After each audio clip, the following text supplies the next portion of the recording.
A Raiz de Rejeição, um livro de Joyce Meyer, capítulo 9, Manipulação e Controle. A definição para a palavra manipulação no dicionário Webster é manobrar ou influenciar de forma astuta ou errônea, controlar ou conduzir de forma hábil para um proveito pessoal. Controlar alguém é pecado. Esse é um tipo de feitiçaria. Não estou dizendo que se você controla alguém é um feiticeiro ou está possesso, mas o controle é um princípio da feitiçaria. Satanás opera por meio da manipulação e do controle. Deus quer orientá-lo e guiá-lo. Ele o controlará somente se você continuamente lhe der permissão para fazê-lo. Cada vez que Deus me diz, Joyce, quero que você faça isso, digo, Senhor, concordo, o que o Senhor quiser. Deus, é isso que eu quero. Entrego ao Senhor essa área. Quero, se o Senhor quiser. Mas Deus nunca o forçará a fazer algo sem que ele dê o seu consentimento. De outro lado, o diabo não se importa com a forma como controlará a sua vida. Tudo que ele quer é encontrar uma maneira. Ele controlará você por meio dos poderes demoníacos que vêm contra a sua mente.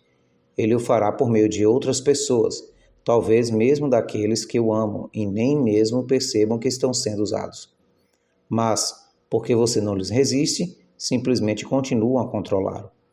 A pessoa que exerce controle simplesmente pensa que, como não há resistência de sua parte, você deseja que as coisas continuem assim. Se você deixar um relacionamento assim seguir por muito tempo, a pessoa que exerce controle se acostumará a fazê-lo. Porque o relacionamento foi construído dessa forma. Quando você decide sair disso, haverá guerra. Você estabeleceu algo do qual o controlador não quer abrir mão, por isso terá de permanecer firme. Se você esteve sob a escravidão do controle de alguém por longo tempo e agora quer ganhar sua liberdade, é melhor estar pronto para resistir, porque o diabo terá uma crise. Observe a definição de controle.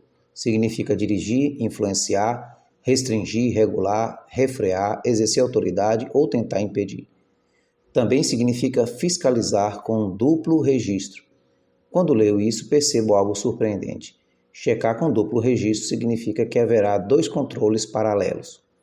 Por exemplo, estou indo às compras com uma amiga e lhe digo, bem, vou comprar algumas coisas hoje e quero controlar o meu dinheiro. Assim, vou anotar tudo o que gastar e quero que você faça uma lista paralela.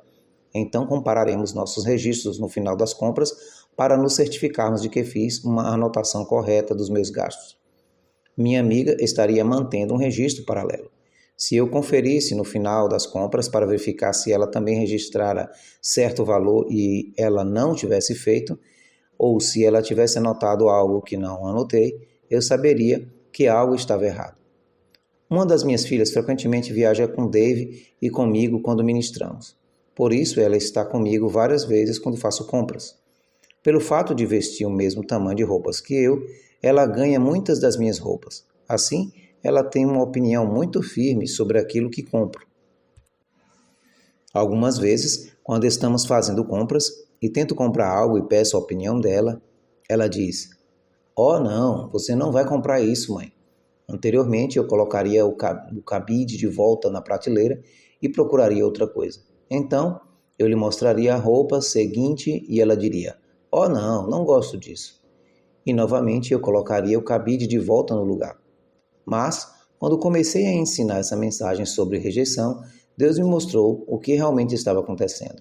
Por causa da forma como fui criada, sendo abusada por meu pai, que tinha uma personalidade forte, dominadora, controladora e manipuladora, naturalmente eu tinha uma forte raiz de rejeição em minha vida. Se meu pai quisesse comer frango, todos comeriam frango. Se meu pai não quisesse comer legumes, ninguém comeria legumes. Ele controlava tudo o que acontecia na casa. Ele era o tipo de pessoa que se irava e explodia com frequência. Assim, gastei a maior parte da minha vida apenas tentando mantê-lo feliz, evitando enfrentar o medo, a rejeição, o descontentamento. Acabamos por viver nossa vida dessa forma sem mesmo perceber o que estamos fazendo. E não precisa de o diabo nos controlar totalmente, porque ele pode facilmente usar outra pessoa para fazê-lo, porque ele, uma pessoa que nem mesmo tem qualquer mau intento na mente. Minha filha não estava tentando me controlar. Ela estava dando sua opinião. Ela estava deixando a opinião dela me controlar por causa da raiz de rejeição. Haverá momentos em que o diabo tentará controlar você por intermédio de uma pessoa realmente controladora, o que é outro problema. Não direi que o diabo não criará situações para colocar essas pessoas em sua vida, porque ele certamente o fará. Muitas vezes, aqueles que têm um terrível medo de rejeição se casam com alguém com uma vontade forte. Creio que Deus os coloca juntos. Sabe por quê? Porque você nunca vencerá o medo do homem se não for forçado a confrontá-lo e enfrentá-lo. Se você sempre procurar por alguém que não o rejeite e sempre disser, não me faça isso, não me faça sofrer, você realmente estará dizendo, não quero confrontar o problema, não quero lidar mais com isso, apenas estarei junto de pessoas mansas, doces, ternas, amorosas, que nunca me darão problemas. Mas isso não funcionará.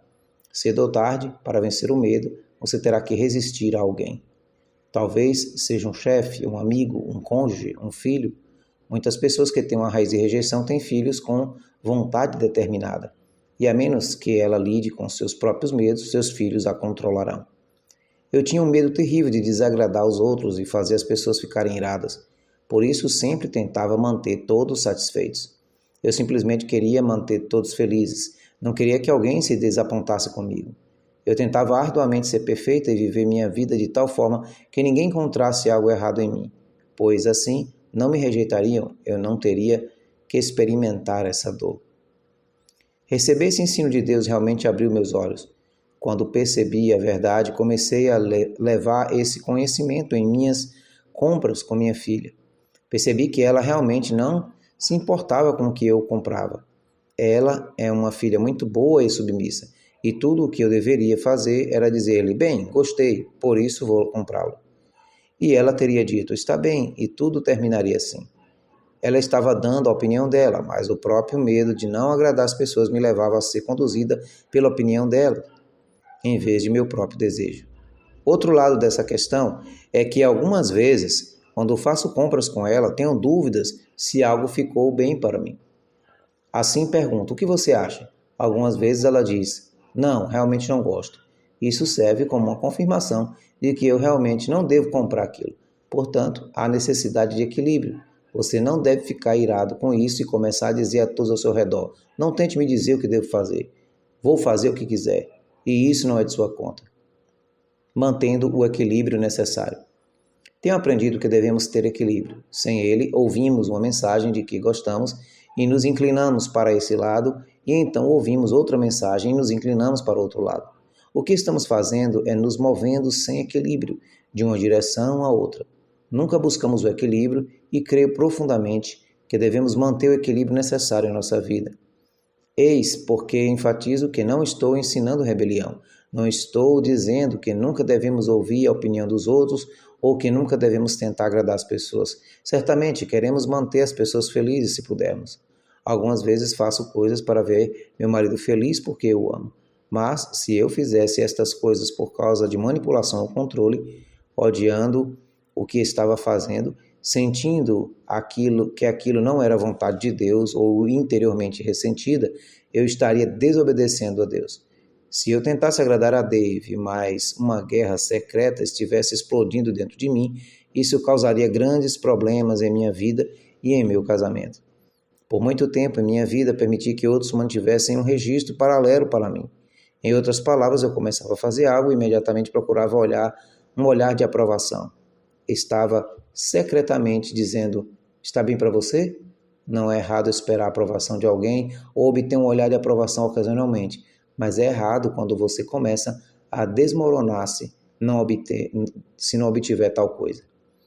Desafio a começar a resistir a algumas das coisas às quais você tem se dobrado, porque dobrar-se o faz infeliz, a menos que seja dobrar-se diante de Deus. Romanos 8,2 diz, pois a lei do Espírito da vida, que está em Cristo Jesus, a lei do nosso novo ser, me libertou da lei do pecado e da morte.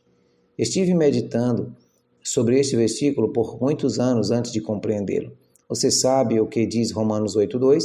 Se eu deixar sua opinião tornar-se lei para mim, então estarei vivendo debaixo da lei do pecado e da morte. Isso é pecado para mim, porque não estou seguindo o Espírito. Pecado produz morte em mim. Não estou dizendo que eu vou cair prostrado e morrer, mas sofrerei as coisas relacionadas com a morte. e isso matará minha alegria? O ladrão vem somente para roubar, matar e destruir, mas Jesus disse: eu vim para que vocês tenham e desfrutem da vida. João 10:10. A lei do Espírito da vida em Cristo Jesus me libertou da lei do pecado e da morte. Agora sou livre para seguir a direção do Espírito Santo, ajudando alguém com raiz de rejeição. Se você é casado ou conhece alguém, tem um filho ou trabalha com alguém que tem raiz de rejeição, como pode ajudá-lo a encontrar liberdade? Quando você ama a Deus, quer ajudar outros a sair da escravidão, da raiz da rejeição. O que você pode fazer? Certamente você não pode gastar toda a sua vida apenas andando nas pontas dos pés para não machucá-los, porque isso os colocaria em escravidão. Mas você pode exortá-los, edificá-los e encorajá-los. Quando eles fizerem algo bom, não ignore isso. Elogie-os, porque eles precisam de bastante encorajamento. Se fazem algo quase totalmente certo, com algum pequeno erro, não destaque o que fizeram de errado e nem ignore o que fizeram corretamente. À medida que você continuar a encorajá-los, descobrirá que após um tempo eles não precisarão disso tão frequentemente. Se você tem autoridade sobre essa pessoa e tem de corrigi-la, use Gálatas 6:1 como orientação. Irmãos, se alguém é surpreendido numa conduta incorreta ou pecado de algum tipo, vocês que são espirituais, que são responsivos e controlados pelo Espírito, devem corrigi-lo, restaurá-lo, reintegrá-lo sem qualquer senso de superioridade e, como toda a mansidão, permanecendo atentos a si mesmo para que vocês também não sejam tentados. Não corrija com ar de superioridade, façam por gentileza e humildade, porque Deus tem me dado uma personalidade forte, me expresso de maneira bastante direta, mas tenho aprendido a ser dócil, gentil, amável com pessoas que se assustam com o meu tipo de personalidade. Porque estou numa posição de autoridade na maior parte do tempo, algumas vezes tenho de corrigir pessoas. Quando o faço, geralmente lhes conto sobre algo que fiz de errado e como pude superar isso. Todos nós fazemos coisas erradas e essa pessoa a quem corrijo precisa saber que não é um caso isolado. Eu lhes digo: você é grande, você é uma pessoa maravilhosa. Não quero que isso a machuque e faça pensar que você não é boa. Veja, não podemos deixar de corrigir as pessoas simplesmente porque elas têm uma raiz de rejeição, mas podemos abordá-las com amor e atentarmos para nunca nos aproveitarmos delas por causa de suas fraquezas. Manter o equilíbrio é muito importante e Deus tem todas as respostas. Outra coisa que você pode fazer para essas pessoas com raiz de rejeição é ajudá-las a tomar suas próprias decisões e respeitar as opiniões delas, mesmo que não sejam como as suas. Você pode ajudá-las a ouvir Deus. A pessoa com esse tipo de problema tende a vir a você cada vez que estiver por perto e perguntar: o que acha que devo fazer? Diga-lhe: bem, penso que você deve ouvir a Deus, creio que você pode ouvi-lo. Se ela perguntar novamente o que você pensa que deveria fazer, então diga: bem, você me dirá o que pensa que Deus está dizendo e então lhe direi o que penso. Se ela disser: bem, eu penso que Deus está dizendo isso, isso e isso, na maior parte das vezes esse será o caminho certo para elas. Pode não ser exatamente o que você faria, mas você pode encorajá-la e dizer: bem, provavelmente eu não faria dessa forma, mas penso que é bom para você. Você é uma pessoa que pode ouvir Deus e ser dirigida por Ele. Veja, há muitas formas de ajudar a pessoa que tem uma raiz de rejeição. Deus o guiará pelo seu espírito se seu desejo é ajudar, resistindo à tentação de ser um controlador. Não poderia terminar esse livro sem dizer algumas coisas para aqueles que podem estar tentando controlar alguém. Por que as pessoas tentam controlar os outros? Medo de ser ferido é uma razão. Fui ferida tantas vezes em minha vida que imaginava que se estivesse no controle de tudo o que acontecesse, ninguém poderia me machucar. Realmente operei em ambos os lados desse problema. Por causa do medo da rejeição, frequentemente permitia que outros me controlassem. E por causa do medo de ser ferida, eu tentava controlá-los. Vivia atrapalhada e confusa e somente a graça e misericórdia de Deus e o poder e instrução de sua palavra puderam me libertar. É fácil desejar ser livre de permitir que os outros nos controlem, mas é um pouco mais difícil desistir de controlar outras pessoas se você caiu nessa armadilha. Pessoas que são controladoras e manipuladoras são problemáticas e inseguras. Elas podem parecer fortes, mas realmente vivem com grande temor. Pessoas que são realmente fortes são capazes de deixar outros serem livres. Creio que muitos controladores são tão inseguros sobre si mesmos e suas decisões que se sentem melhores quando conseguem que todos façam a mesma coisa que eles fazem. Além de o medo e da insegurança serem raiz do controle, também devemos saber que o diabo busca trabalhar por meio de pessoas com personalidade forte. Pode não haver nada errado com essas pessoas, exceto que elas nasceram para liderar e ter personalidade forte. Elas são dotadas para manter as coisas funcionando na direção certa, motivar e levar as pessoas a prosseguir. Isso é ótimo, exceto que Satanás se deleita em nos enganar e tornar as maiores habilidades que Deus nos dá para tentar usá-las contra nós e contra outras pessoas. Ele tenta nos tirar do equilíbrio. Não somente tive problemas por ser abusada, mas também por ter uma personalidade muito forte. Deus me ungiu para a liderança, contudo, tive de aprender a diferença entre liderança, controle e manipulação. Tive de aprender a guiar as pessoas ao lugar onde Deus queria que fossem e onde elas desejassem ir, e não onde eu queria que fossem ou fizessem aquilo que eu queria que fizessem.